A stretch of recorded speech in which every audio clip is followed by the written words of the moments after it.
Welcome back to Terror by the Bay. I'm David, and that is Nico. Again, taking up the commander's chair in the background.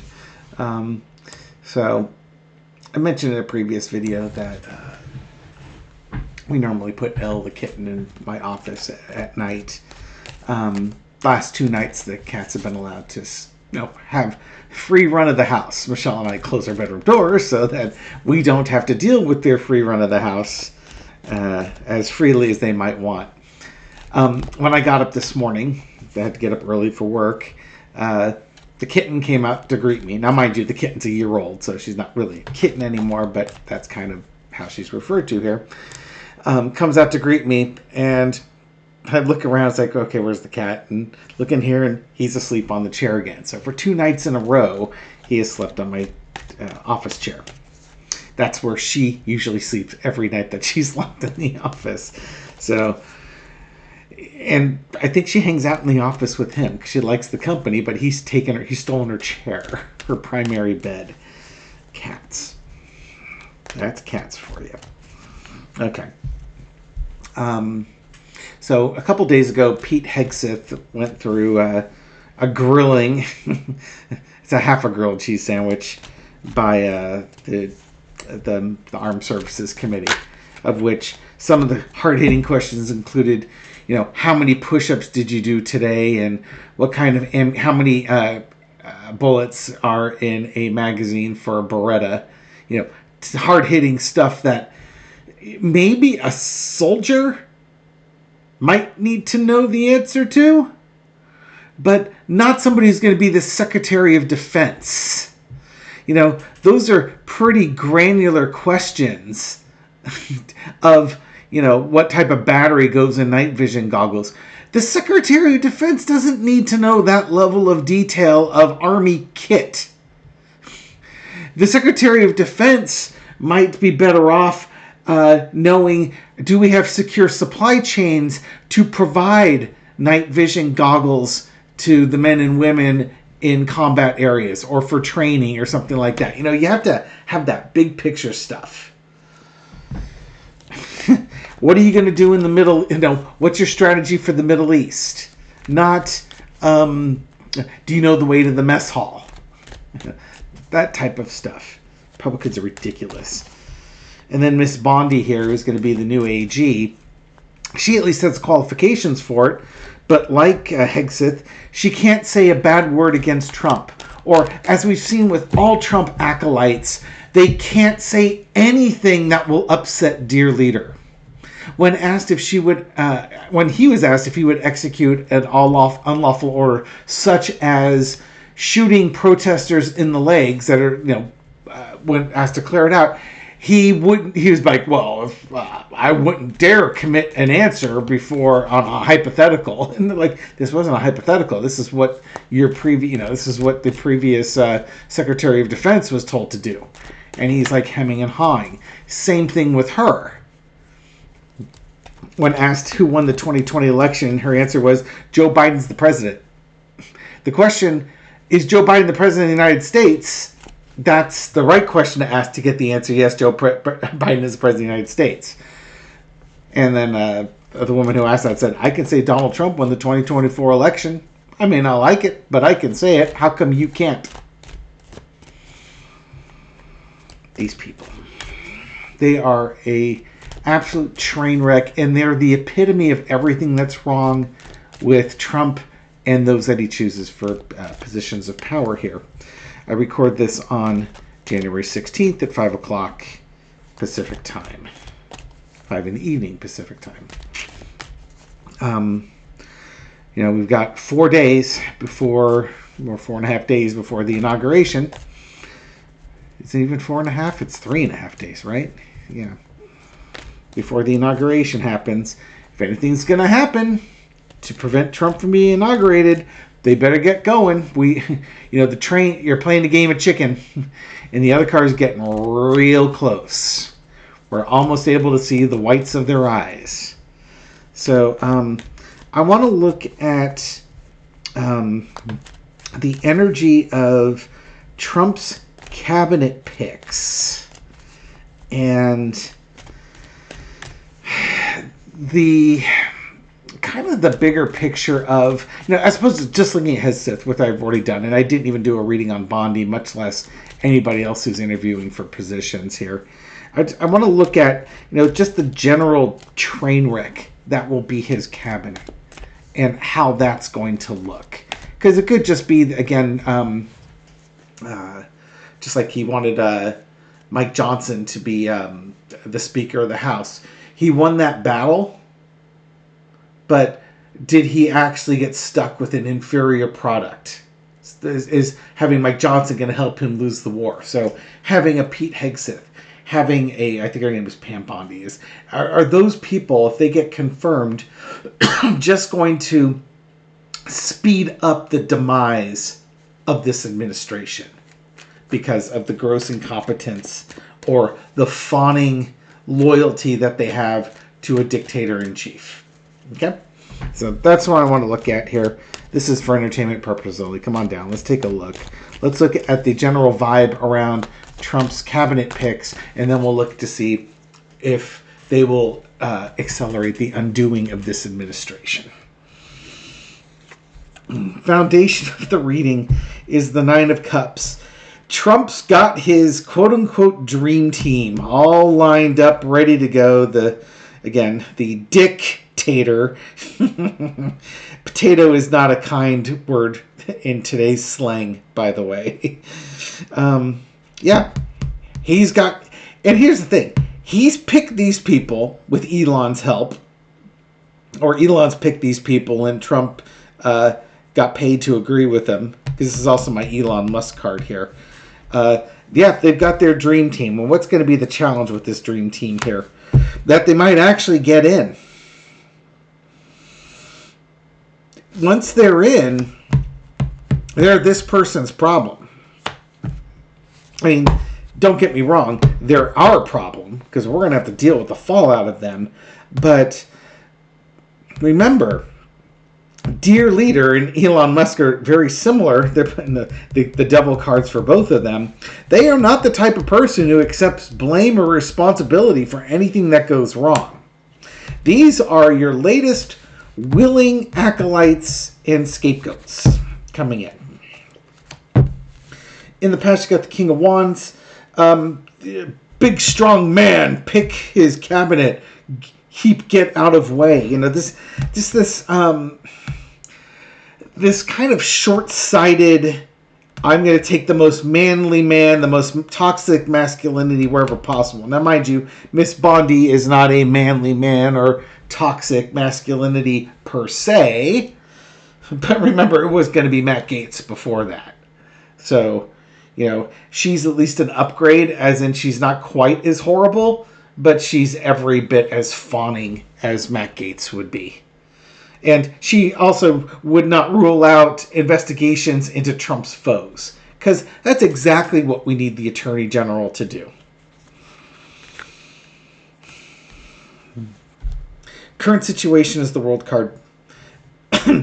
Bringing the Biden administration to a close and starting a new, lovely fascist... It's funny, Hegseth was talking about how woke DEI party principles there have weakened the military and have taken away from the meritocracy.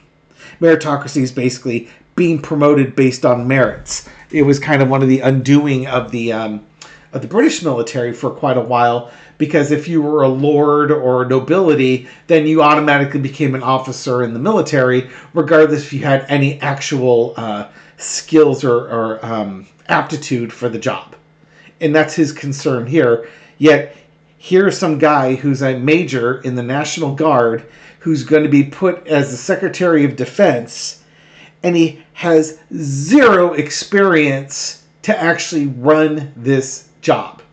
The reason why he's there is that he fits Donald Trump's idea of what a Secretary of Defense should look like. Not qualify as, but should look like. And he's on Fox News and he kisses Trump's butt. Meritocracy indeed. As they say, it's not what you know, it's who you know. overarching energy is the celebration. Trump's cabinet picks are going to get in. Spineless Republican senators are going to get these people in. And Trump and company will celebrate their getting in. Again, this works under the assumption that Trump takes over the country, is inaugurated on Tuesday, January 20th, and starts installing his cabinet members and such. The lesson to be learned is the government, the Hierophant, large organizations. Now, the problem here with Trump putting people in that are maybe out of their element, basically corruptly putting people in, is that the quote-unquote deep state, if there isn't a deep state. But what you do have is a group of people who may be like-minded and don't like, how to put it, outsiders coming in and effing with things they have no understanding of. I don't. Maybe you call that deep state. But we might call it company culture where I come from. But just because this guy starts barking out orders doesn't mean everybody's going to snap to attention and knock those things out. You know what I mean? There's going to be a resistance. There's going to be a slowdown. Things won't happen as quickly and efficiently as Trump wants them to. Or more to the point, with the immediacy and the urgency that he wants them to. And part of that is just, that's not the way these large organizations work. They're very slow, cumbersome, and they have, kind of a history or a culture. And you coming in just barking out orders isn't going to overcome the culture that has developed over time. Not to mention, as we look back at the Hierophant, Elle has just joined me here and is swishing by. Hello, little kitty. He's on your chair again, isn't he? Say hello to everyone. Hello, everyone.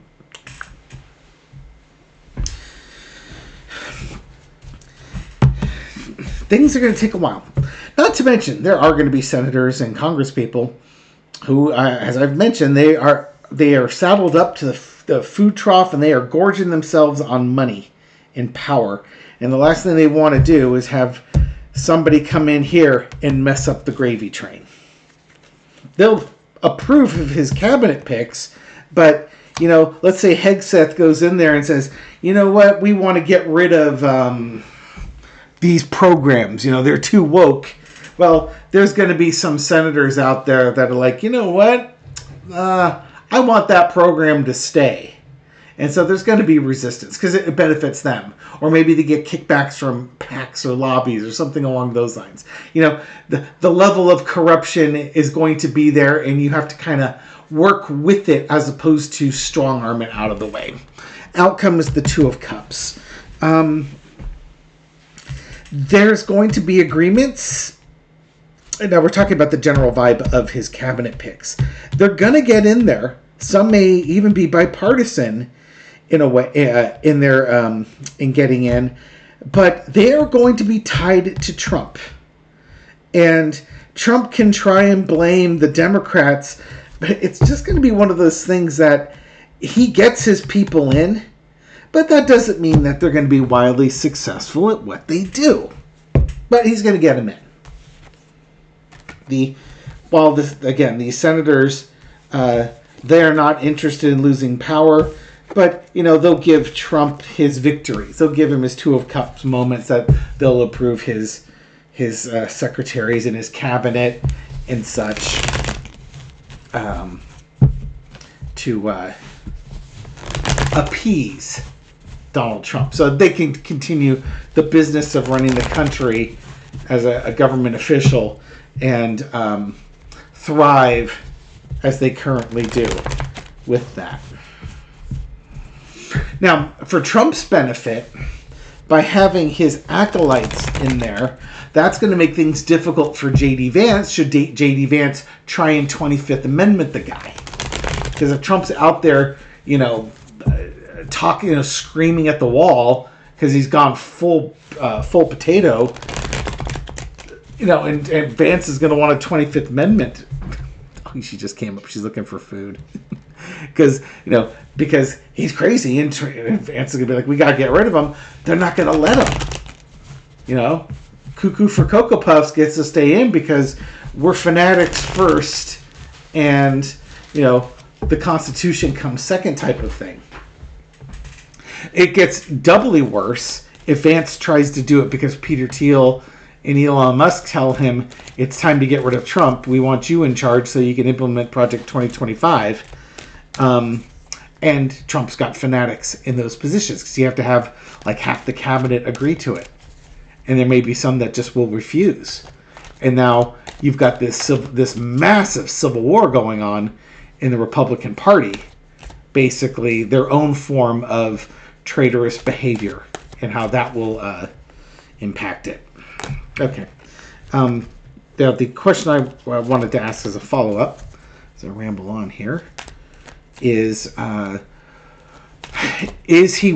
Trump winning the battle but losing the war? Will the Pete Hegseths and the Pam Bondys of the world, are they going to actually undermine Trump's ability to get stuff done?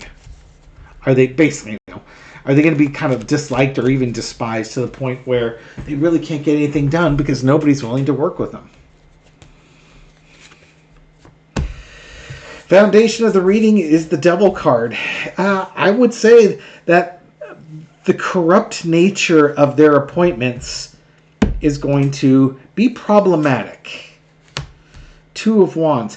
Part of it, the problem is they don't have a lot of experience, therefore they don't have the foresight to really plan out things. You kind of have to be the evil geniuses to map out stuff like that. Two of Swords, bunch of twos there. Ace of Cups. Yeah, asking, well, you're going to reap what you sow.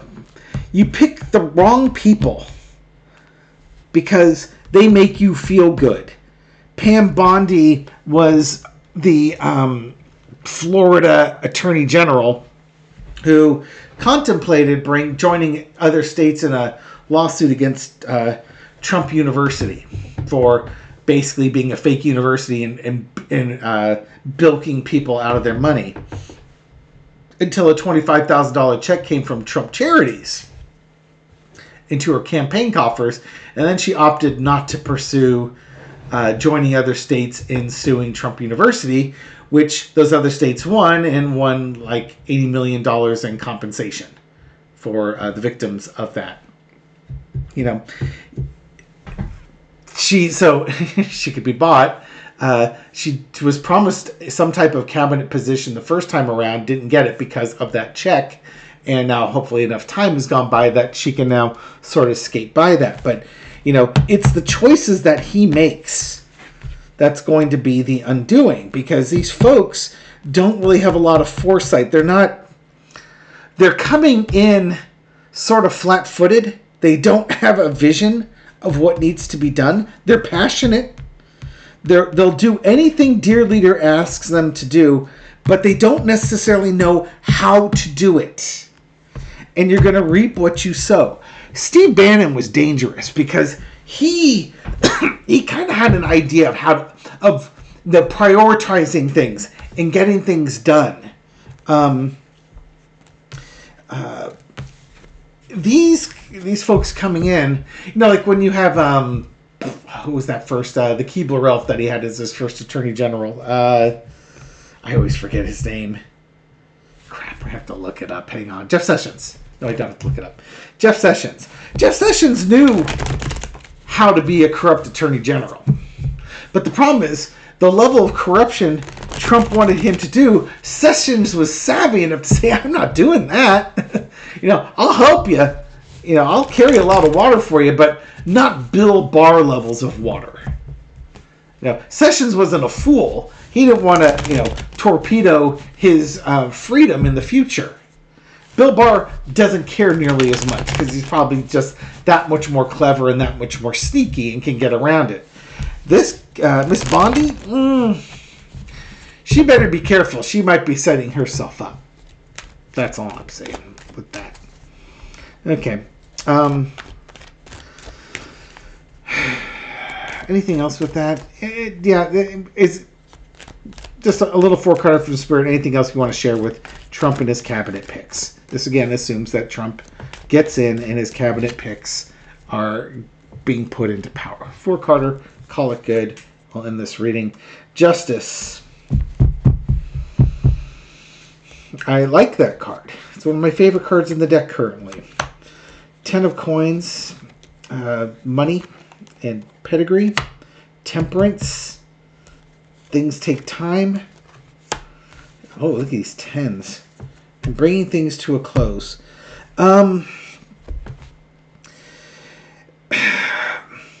If these folks get in, there's going to be grifting going on. And there will be investigations into these folks. It'll take time to do the investigations, but there's going to be a big money component that's going on. This could be the industrial military complex, or like, where she goes in the legal system, maybe using the IRS to target people. There will be investigations. If these folks do corrupt things, they will be brought down, and money will be the key. Okay? So, if they get in and do the horrible things that they're being asked to do, they will face the consequences of it. Now, mind you, justice, as we have found out, is not fast. And Donald Trump is not only good at slowing and avoiding justice, but he's good at slowing it down to a snail's pace. But these folks are much, much younger than Donald Trump. So, if it takes 5 years for the case to develop, okay, guess what? They'll still be like in their much younger than 60, and they will get to pay. They'll get to serve long sentences and not be let out early because they're too damn old. Okay, so take some solace with that. That should they be corrupt, it looks like as new administrations come in and investigate them, their corruption will be exposed, and they will pay a legal price for that. Thank you very much for watching this video and supporting my channel. This is for entertainment purposes only, but I'll catch you on the next video. Take care.